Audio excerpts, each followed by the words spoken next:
welcome to XTV's news broadcast for Thursday, July 24, 2025. Making the headlines tonight, former diplomat charged with a sexual assault. U.S. asks Belize to consider a safe third country agreement. And officials from Belize and Guatemala met in Washington. We take our first break and return with the news in detail. Belize introduced its new electronic passport in 2022 through the launch of the Electronic Passport Issuance and Control System, EPICS.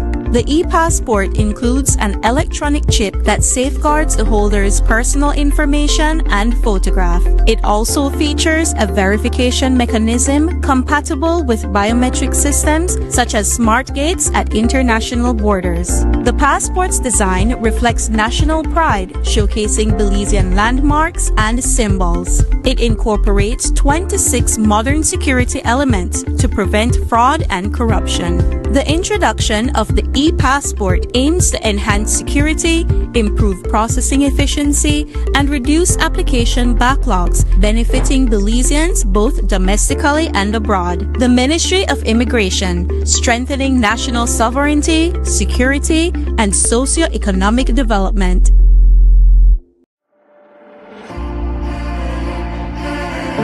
B-Box offers Benny's customers the opportunity to earn points on their purchases at any Benny's locations or its entities, such as Best Manufacturing, Benquip, Island Freight Forwarders, Benny's Contractor and Lumberyard, and B-Mart. To learn more, visit our website at www.bbox.bz. Remember, loyalty is always rewarding with B-Box. Brought to you by Benny's, quality and savings.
At Atlantic Bank, your convenience is our priority.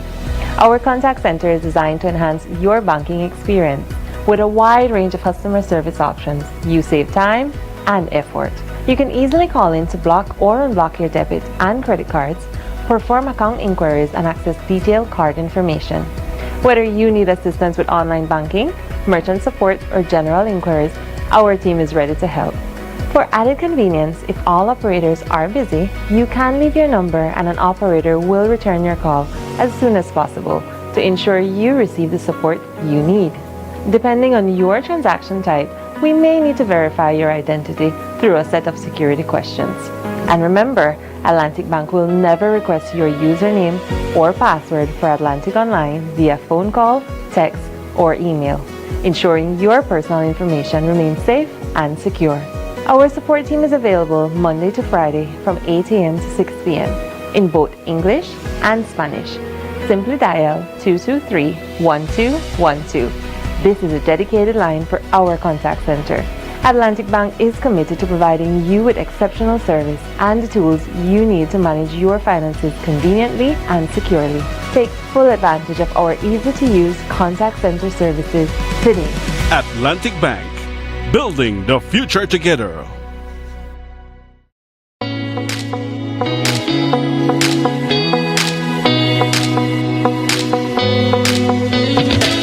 Oh man, one more scroll and my data is done.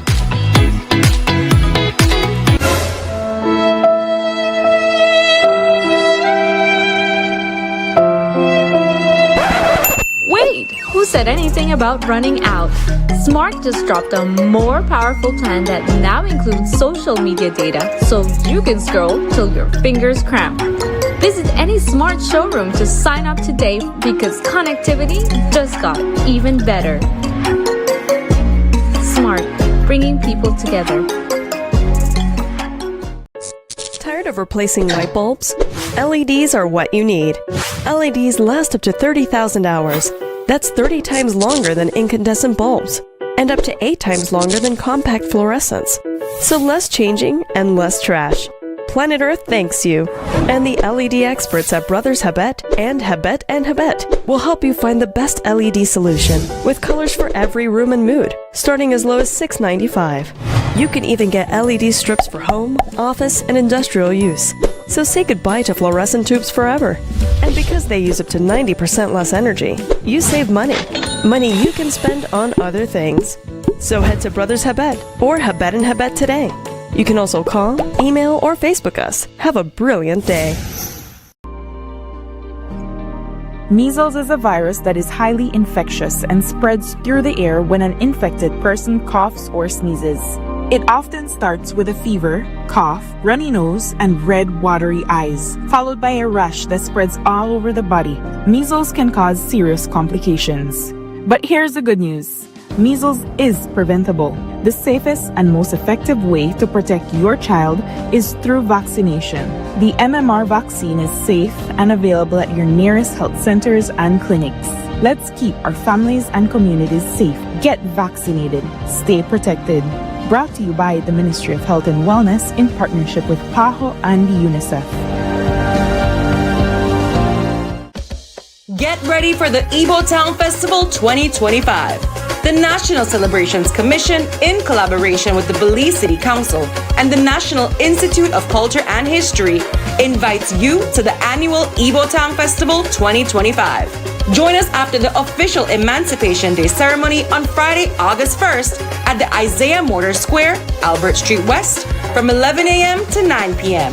Bring out the entire family for a day filled with live entertainment, cultural displays and handicrafts, an educational emancipation tour, plenty of food and drinks, a free kids zone featuring face painting, cotton candy, snow cones, bouncy house and trampoline, and more. Want to be a part of the action?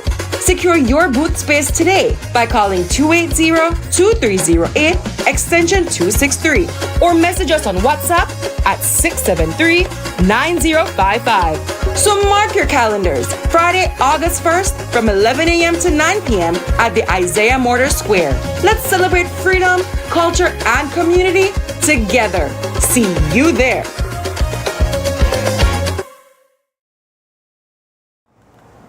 Welcome back with your news. I am Drea Espinosa. Former ambassador to Cuba and former Benque mayor, 50-year-old Said Badi Guerra, who is now a high school teacher, has been granted bail of $10,000 and 2 sureties on charges of sexual assault, harm, and procuring defilement by threats. The Benque Viejo resident appeared in the magistrate court in that municipality this morning after a complaint filed by a 16-year-old last week that he was sexually assaulted while he was under the influence of alcohol. Guerra formerly held the post of Chief Protocol Officer under a UDP administration. He is the brother of the sitting mayor of Benque Viejo. Speaking after his arraignment, Guerra admitted to knowing the virtual complainant, but did not reveal his relationship to him. He urged the public to be compassionate and remember that at this stage, it is merely a complaint, one he says is wrongful. He added that he has always worked with young people and this is the first time that such an accusation is being made. He also commended the police department for their professionalism and said he was not treated better than any of the other inmates but was treated with humanity. Minister of Foreign Affairs Honorable Francis Fonseca today revealed to the media that U.S. government officials have requested of Belize to consider a safe third country agreement with the U.S. The country had approached a few countries in the region with the same proposal. A safe third country agreement in asylum law is a country other than the applicant's home country or the country where they are seeking asylum that is considered safe enough for the applicant to be returned to without risking persecution. Fonseca said the proposal is being vetted and will be tabled at the cabinet when the Prime Minister deems it appropriate. They have raised it with us as a government. They have provided us with some draft documents. We are reviewing those documents. We're vetting them through our Attorney General's ministry. When that vetting process is completed, then the matter will be tabled at cabinet if the Prime Minister so deems appropriate. And we'll have a discussion about it then. So that's where we are with it. But yes, indeed, the United States government has raised that issue, as they have with many different countries. I know they've concluded one with Guatemala, I believe, Mexico, with Honduras, with Guyana as well. So, we are, we are looking at it, vetting it, reviewing it. We'll have a discussion at the appropriate time when the Prime Minister feels that he wishes to table the matter before cabinet. We'll discuss it and make a decision. Are you personally in favor of it? No, I don't want to get ahead of any discussion that cabinet will have. So let's wait on cabinet until cabinet has a discussion about it. What is the pressure like from the U.S.? Is it something that is exerting a lot of energy to actively resist? No. I must say that obviously it's important to them. It's important to them, but they have been very respectful in the process. So no undue pressure on us. We have explained to them that we understand the importance of the matter, but it has to go through our process here in Belize. When we have concluded that process, we're going to be happy to sit down and discuss it with them. Earlier this week, Minister of Foreign Affairs, Honorable Francis Fonseca, made an official two-day visit to Washington, D.C. While in the U.S. Capitol. Fonseca, along with his Guatemalan counterpart, met with the OAS Secretary General and the group of friends of Belize and Guatemala. Today, Fonseca spoke to the media about how that meeting went. Meeting with the Foreign Minister of Guatemala, that was my first meeting. We had a bilateral meeting with the Foreign Minister of Guatemala, where we discussed the ICJ process and discussed the challenges we continue to face on the border in the Sarstoon, and discussed generally, Belize-Guatemala relations in terms of trade, investment, other opportunities. So I thought that was a very productive meeting. Later in the day, we had a wider meeting, Belize-Guatemala, under the auspices of the OAS. We had a meeting with the group of friends where both Belize and Guatemala made statements to our group of friends, and we heard from them about their continued support for the process, the ICJ process. So that was very good. All of our group of friends were there. They all reaffirmed their commitment to supporting Belize and Guatemala through this process, as long as it takes, and supporting the work of the OAS. So that was very good. Fonseca said he had a good meeting with the new OAS Secretary General and discussed many topics, including Haiti. Had a very good meeting with the Secretary General, the new Secretary General of the OAS, His Excellency Albert Ramdin. Again, there we discussed the primary issue I wanted to discuss with him was the continued work of the OAS in the adjacency zone between Belize and Guatemala. But we also discussed regional issues and hemispheric issues, including the situation in Haiti. We talked about reform at the OAS, many different issues we discussed. So again, that was a very, very, very good meeting, I think. In other news, earlier this week, a complaint was once more called in by the concerned citizen who reported the same concern months ago on the XTV Wake Up Belize Morning Vibes show that medication for persons living with a mental health condition is unavailable at public health clinics. Minister of Health and Wellness Kevin Bernard told Creme News XTV that 2,000 units of risperidone were supplied to all facilities on Monday. He said they now await another stock to arrive next week. For those who require the medication, he advised that a check is made at the nearest health facility. The Director of Public Health and Wellness, Dr. Melissa Musa, who was not directly responsible for the procurement of medication, spoke on the issue today. I can't really comment a lot on procurement of medication. As you quite rightly said, this does not fall under one of my programs. But with regards to mental health medication, we do have significant amount of mental health medications. What we need to do is to strengthen our supply chain management, strengthen the communication on the ground, and ensure that what the patients are asking for, we need to look at, and we need to ensure that we procure that or forecast for it in other tenders. After the break, Fonseca denies having anything to do with Land Cruiser purchase. Stay with us. Get ready for the Igbo Town Festival 2025. The National Celebrations Commission, in collaboration with the Belize City Council and the National Institute of Culture and History, invites you to the annual Igbo Town Festival 2025. Join us after the official Emancipation Day ceremony on Friday, August 1st at the Isaiah Mortar Square, Albert Street West, from 11 a.m. to 9 p.m. Bring out the entire family for a day filled with live entertainment, cultural displays and handicrafts, an educational emancipation tour, plenty of food and drinks, a free kids zone featuring face painting, cotton candy, snow cones, bouncy house and trampoline, and more. Want to be a part of the action? Secure your booth space today by calling 280-2308 extension 263 or message us on WhatsApp at 673-9055. So mark your calendars, Friday, August 1st from 11 a.m. to 9 p.m. at the Isaiah Mortar Square. Let's celebrate freedom, culture, and community together. See you there.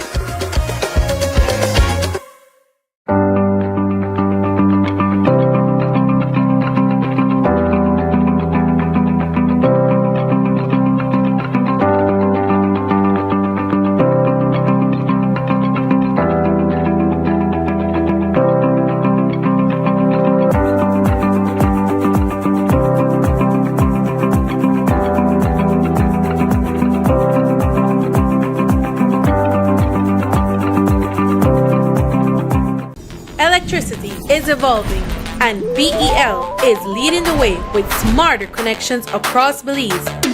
Meet AMI, Advanced Metering Infrastructure. It's not just a meter, it's a smarter way to manage power. Smart meters record your energy use in real time and securely send the data to BEL. Key customer benefits include real-time insights into energy usage, improved home energy planning, integration of solar, battery, and EV technologies, and innovative customer service solutions. Get ready! AMI is coming soon to municipalities across Belize, including the Keys, to give you more control and reliability. BEL, bringing you a brighter tomorrow.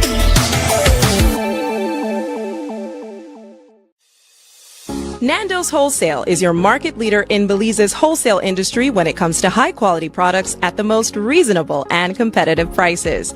With over 40 years in the wholesale business, Nando's Wholesale embraces the partnership of the hotel industry in Belize by providing world-renowned brands in wines, seasonings, condiments, and cleaners in industrial sizes, as well as small and large kitchen appliances and equipment. Nando's also takes pride in providing one of the quietest and most durable air conditioning systems in Belize with technical support and spare parts.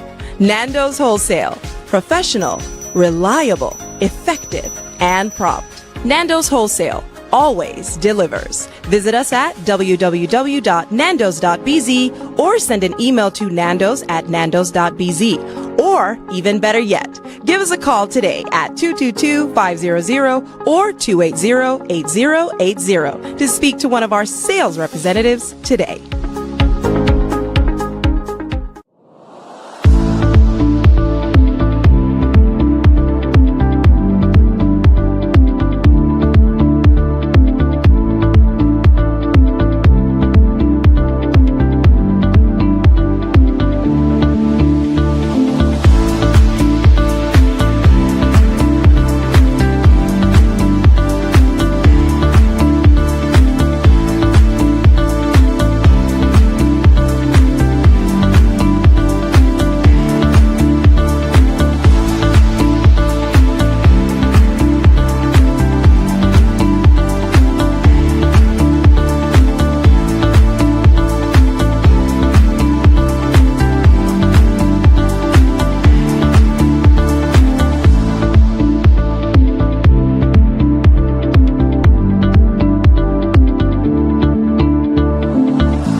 just don't last, appliances that just can't keep up, it's time for a change.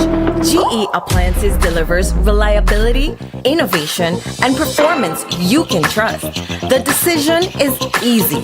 Don't settle for less. Choose quality, choose reliability, choose GE.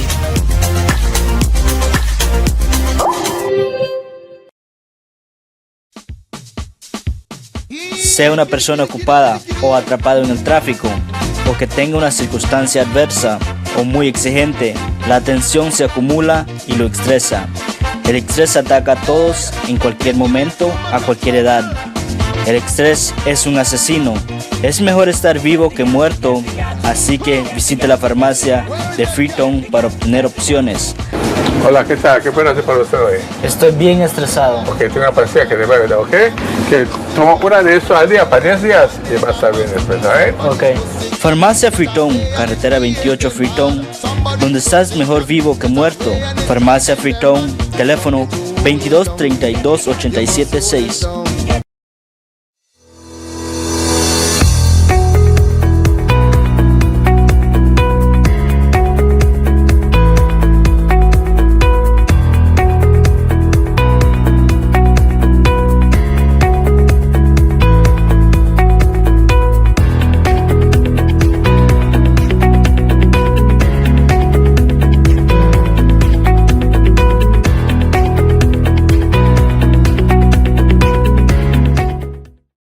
Planning a trip to Belize? Here's how to complete your I Declare Arrival form in 5 easy steps. Step 1. Visit belizetravel.immigration.gov.bz. Step 2. Select the appropriate forms for arrivals. Choose Arriving to Belize. Step 3. Provide your origin trip details, including your departure airport and country of residence. Step 4. Carefully complete the immigration form. Add dependents if necessary. Declare baggage, currency, and merchandise, and confirm your entries are correct. Step 5. Download your completed form and take a screenshot of your QR code and reference ID to present to the immigration officer. Thank you for using Belize iTravel. Safe journey.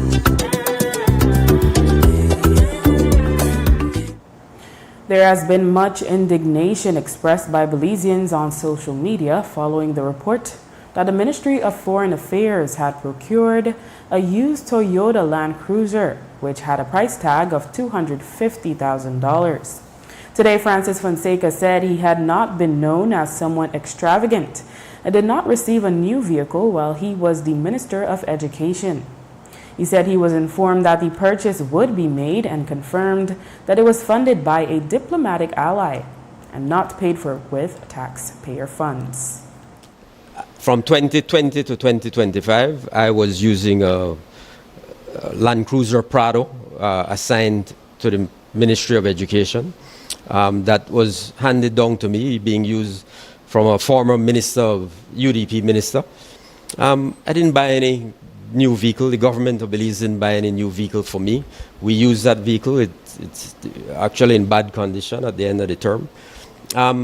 So when I moved over to the Ministry of Foreign Affairs, they informed me, I was informed, that a diplomatic ally had made a grant to the ministry for the purchase of vehicles, one of which was to be assigned to the Minister of Foreign Affairs.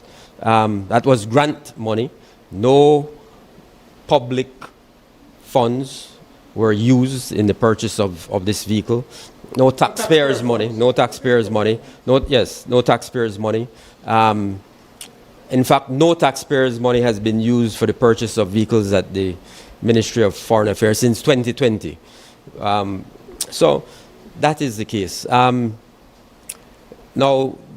they said, all right, we're going to buy a pre-owned Land Cruiser, navy blue. Those things were, I said, okay, fine.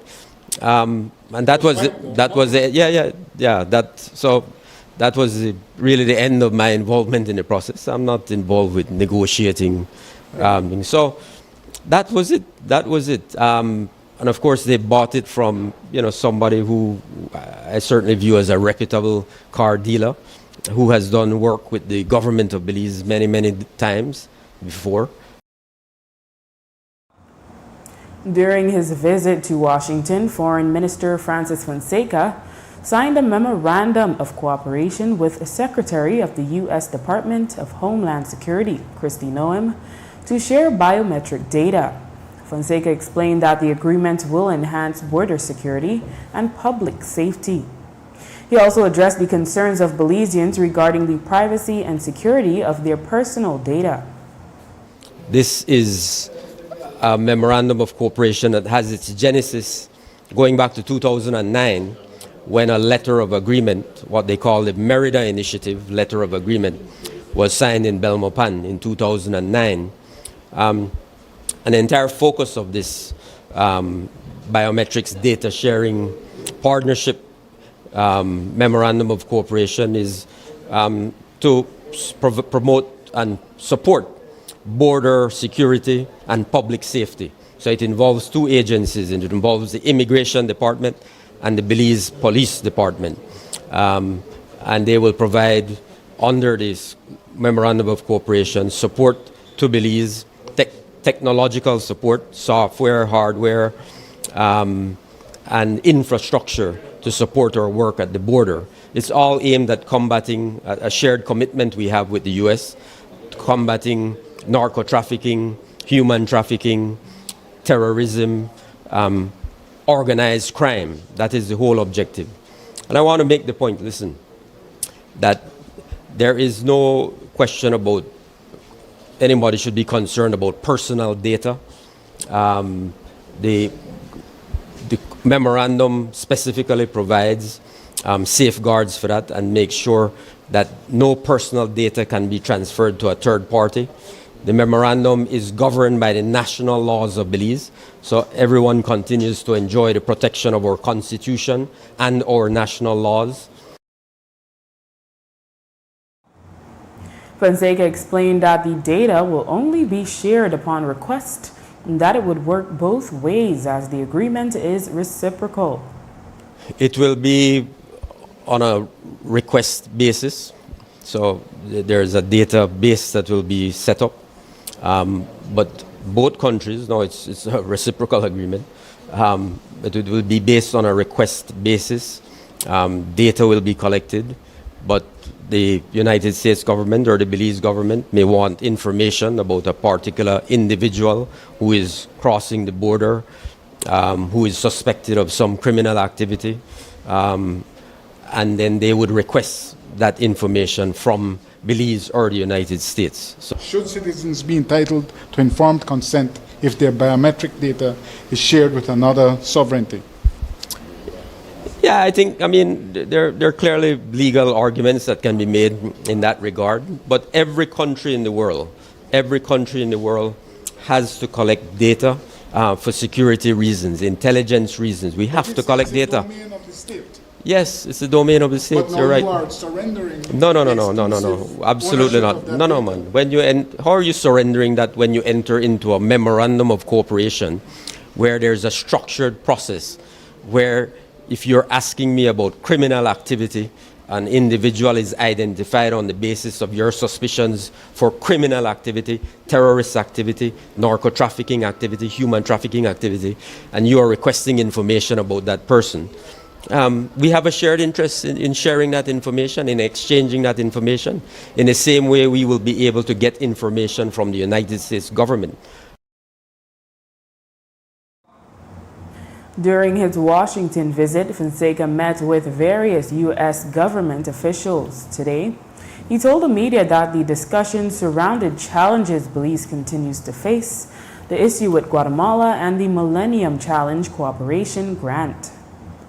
I also had meetings with congressmen, the ranking member of the Foreign Affairs House Committee, Congressman Gregory Meeks of New York, and I had a meeting with the chairman of the Republican chairman of the House Committee for Foreign Affairs, Congressman Chairman Mast. And again, there we talked about the different challenges Belize was facing. We discussed issues that we wanted their support with. including the MCC issue. Belize, Guatemala, we talked about as well. And many different areas of support that we could work on and collaborate on together. So that I found, again, very, very, very useful. One U.S. government official who Fonseca did not meet with was U.S. Secretary of State Marco Rubio. Fonseca explained that he was not expecting to meet with Rubio and does not feel slighted about Rubio not yet meeting with a Belizean government official. Secretary Rubio has not met with any CARICOM foreign minister. He's met with leaders, heads of government, and as you know, he had a very extensive phone conversation with Prime Minister Briceño about 2 months ago. Right.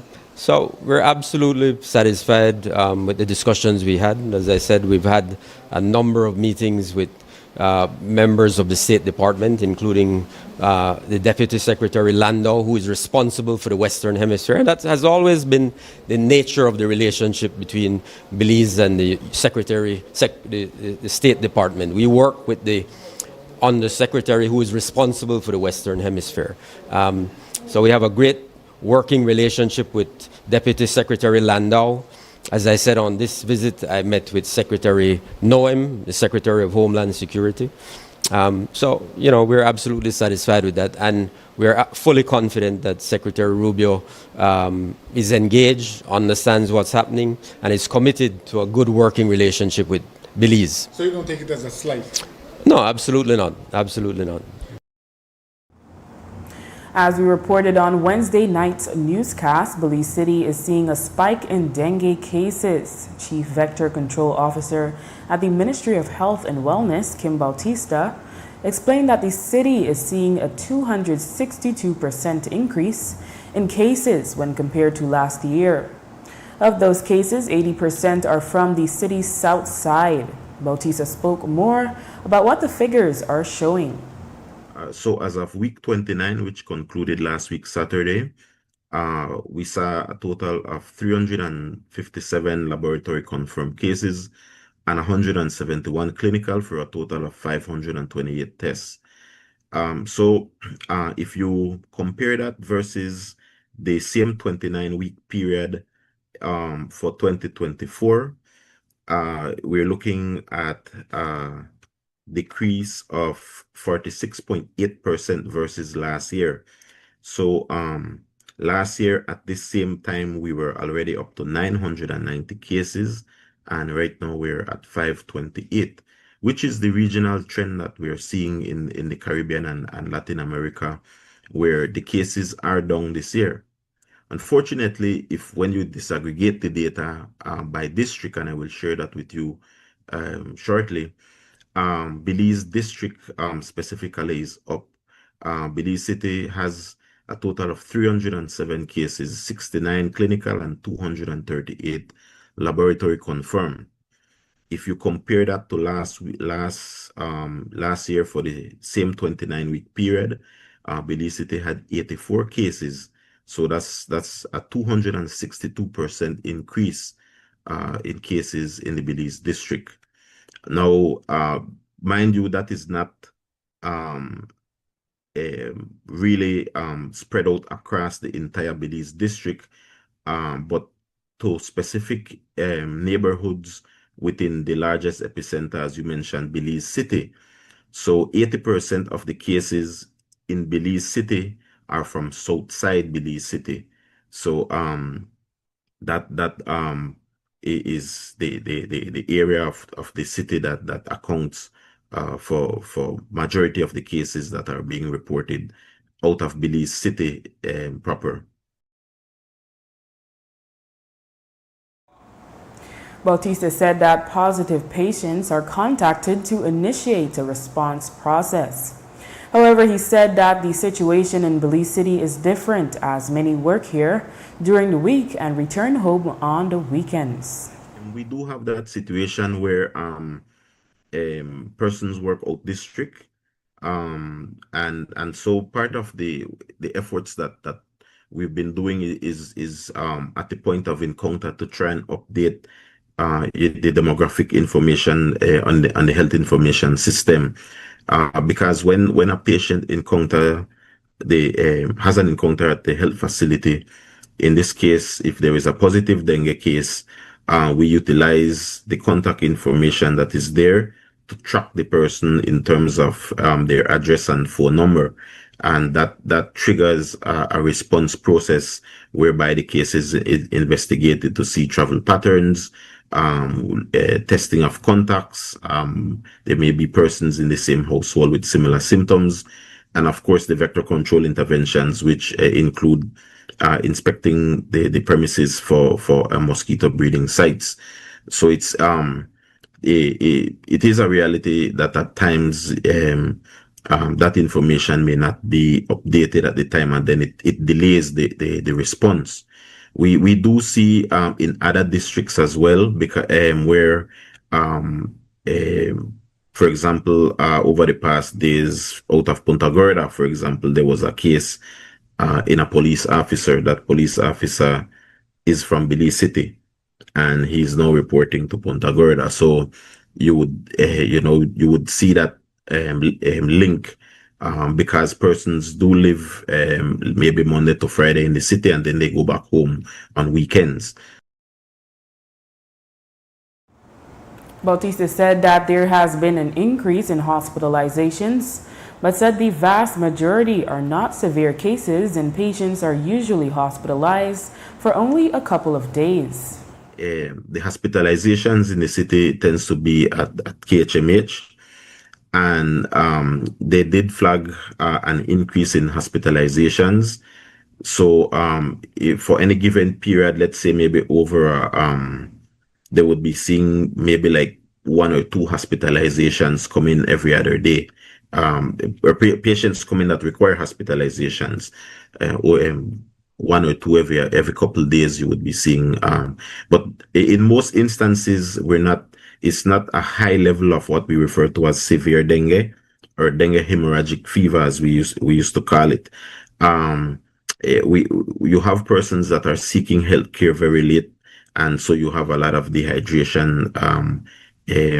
That is a secondary effect, and sometimes those persons require maybe short hospitalizations, just maybe 1 day. For some persons, we're seeing hospitalizations for maybe only 2 days. So, but you do have 1 or 2 that would be classified as dengue, severe dengue, that would require probably fresh whole blood or platelets. For the Ministry of Health and Wellness to properly address the increase in dengue cases in Belize City, an accurate figure would be needed, as well as an accurate representation of the neighborhoods affected. However, these data can only be gathered if individuals who are exhibiting symptoms seek health care. Chief Vector Control Officer Kim Bautista said that for those fearing high costs, the testing and follow-up can be accessed for free. He said others stay away, fearing losing out on wages. Through NHI, it is the services are basically the testing is free. I was in Belize City working yesterday, and we visited NHI Southside to pick up communicable disease farms, and persons were accessing from various parts of Southside these testing services. If you go to any of the polyclinics within the city, and they refer you to the central lab for a test, the test is free. So what we tend to see is during the rainy season, when you would see an increase in dengue tests, that persons private facilities on a whole would tend to increase the price of a dengue test. So in some places you might be seeing $50 to $75 for a test. So if two or three of us are from the same household, maybe only one of us could go get tested. But with the change in policy whereby the testing is free and the services on a whole is free, it shouldn't be a barrier for persons not to seek health care. the thing that may be keeping persons back from visiting the facility may be not wanting to lose the day's wages or a couple days wages, and so that is a reality, because if you get time off as a result of your sickness, it may be sometimes maybe 3 to 5 days until you fully recover, and so for some persons that especially those that are maybe paid on a week-to-week basis or on a daily basis, you're losing wages. So, but you health comes first. After the break, resident fears rotten lamppost may fall on her home. Stay tuned.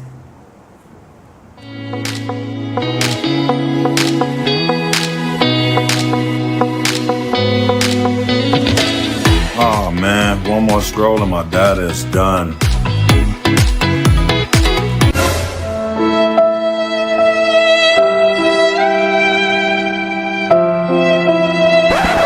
Wait, who said anything about running out? Smart just dropped a more powerful plan that now includes social media data so you can scroll till your fingers cramp. Visit any Smart showroom to sign up today because connectivity just got even better. Smart, bringing people together.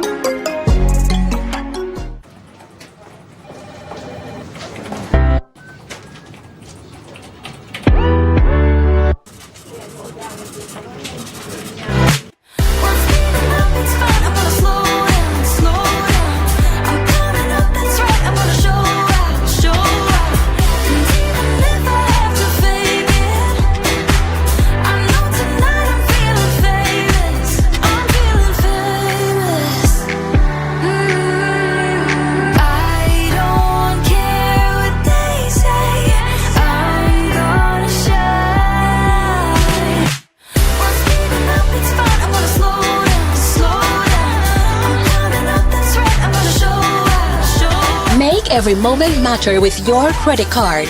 More transactions, more chances to win cash back. You can be one of 4 monthly winners. Get a chance to win cash back with every purchase of $100 or more. For more information, visit www.atlabank.com. Atlantic Bank, building the future together. The hurricane season is here. Are you prepared?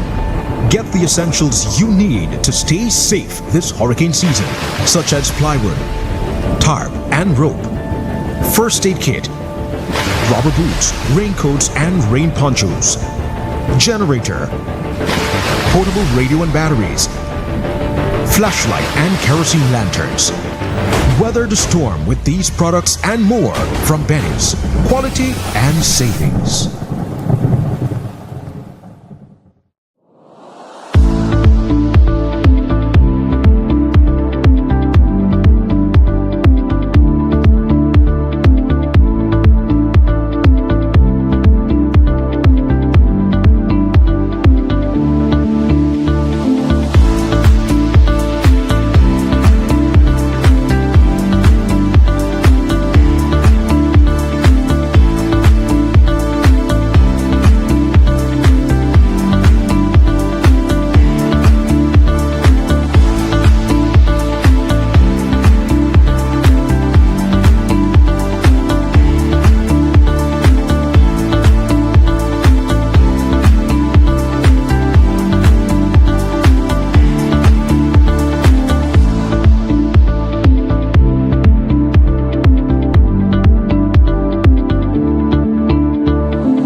As part of its efforts to operationalize an adolescent health strategy launched in 2023, the Ministry of Health and Wellness today hosted one in a series of trainings to enhance the capacity of healthcare providers to better serve adolescents.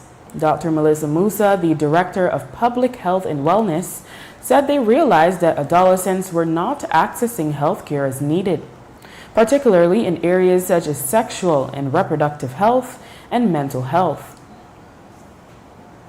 ensuring that the operational plan to this strategy, that we ensure that we start to do our training not only to adolescents and to the general public, but we also need to build capacity in our providers, so our healthcare workers at every level, to ensure that adolescents are welcome, that adolescents do not feel stigmatized or discriminated upon, and are able to access health services. That's the only way that we will improve the health of our population. So the adolescent age spans from 13 to 22, but it depends on, in terms of the access to care, there are certain behaviors that we've had in our health system, and there are certain things that have been put in place in the past to protect adolescents. So there is still a gray line with regards to whether an adolescent can access services without an adult, for example. And where there are no laws that exist in Belize, usually in health, we would look at the common law, which is the law from the United Kingdom. So all these gray areas are being addressed. Somebody's here from the Attorney General's ministry as well. So we as well need guidance in order to ensure that we can tell our technical persons that this is the age, these are the services that an adolescent can actually get without accompanied by an adult. And we need to ensure that our environments are more adolescent friendly. Today's training focused on the use by adolescents of substances that can lead to a myriad of negative outcomes, including increased risk of mental health disorders, long-term substance dependence, and others. The training was organized with the assistance of the National Drug Abuse Control Council. Here is Director Esner Veos. Younger population are at risk for many things, whether it be through substance misuse, whether it be through suicidal thoughts, whether it be through other issues that are affecting our younger population and in this time and age. So the Ministry of Health is very much cognizant of this need and the factor that we need to change the culture of service so that more young people will be able to access these services throughout the country.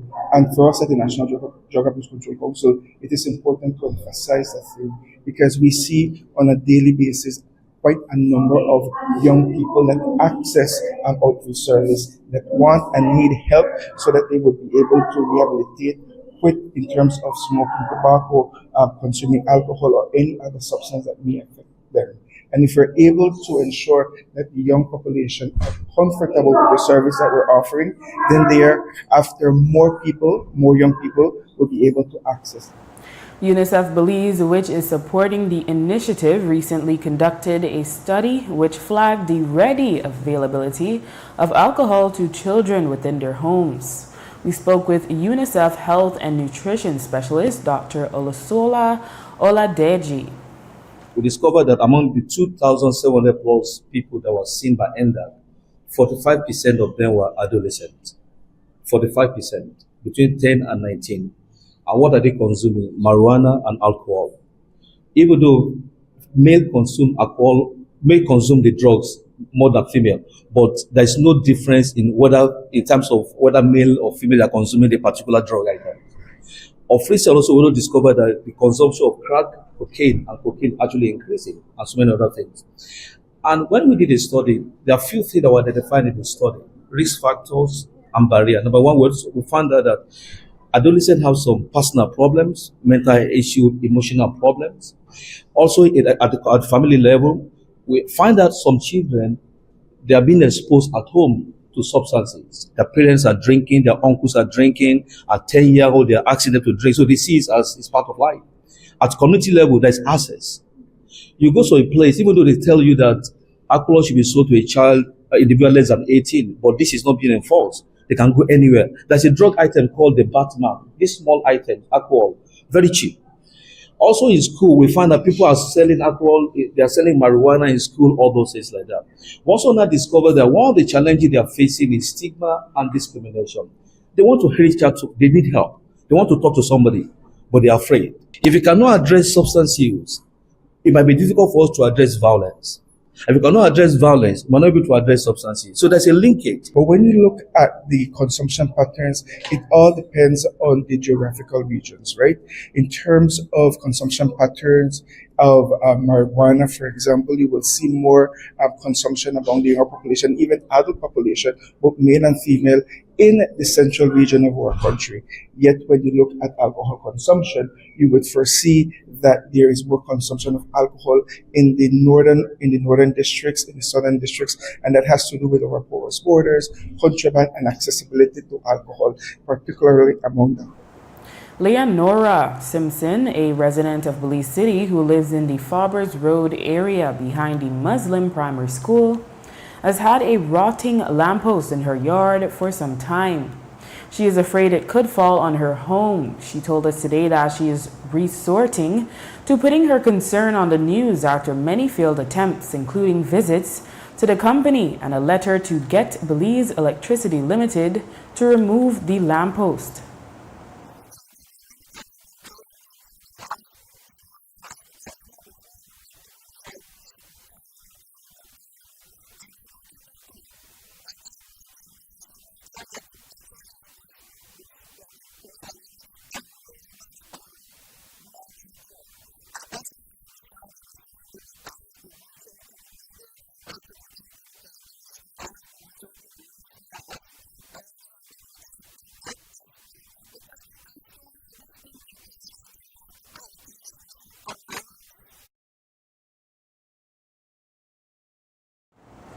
We reached out to BEL regarding the complaint and we were told the matter has been forwarded to their customer service team. We note that many of the lampposts in that vicinity appear to be in similar state. Simpson is also asking BEL for compensation of $5,000 for damages she says they caused to her fence when they placed the lampposts in the yard. While she was not present when it happened, she believes they are to blame. In sporting news, last night was night 4 of the U23 Central American Volleyball Championships held at the Belize City Civic Center. Game 1 featured Guatemala and Panama, with Guatemala coming out victorious, winning straight sets. Belize played Honduras and was also victorious in straight sets. Tonight is the final night when El Salvador will be challenging Honduras and Belize will be facing Guatemala. Fans are to wear white tonight in support of our national team. And the YMCA wrapped up its annual summer camp today in Belize City, marking the end of a fun-filled and educational 3-week program.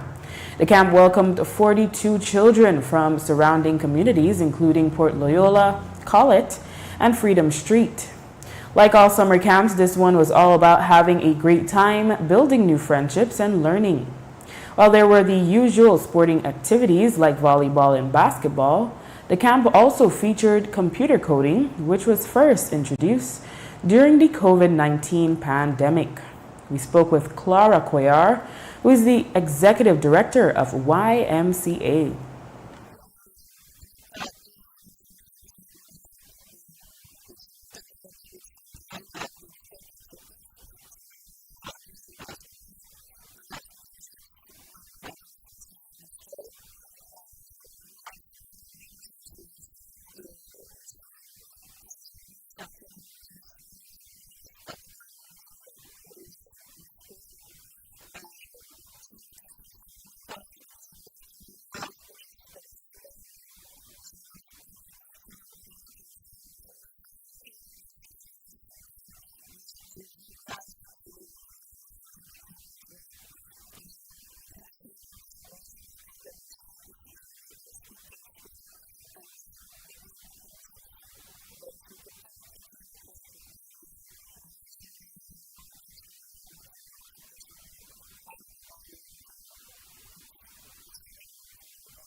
We also spoke with a few of the children from the coding program. They expressed how much they enjoyed learning something new and interesting.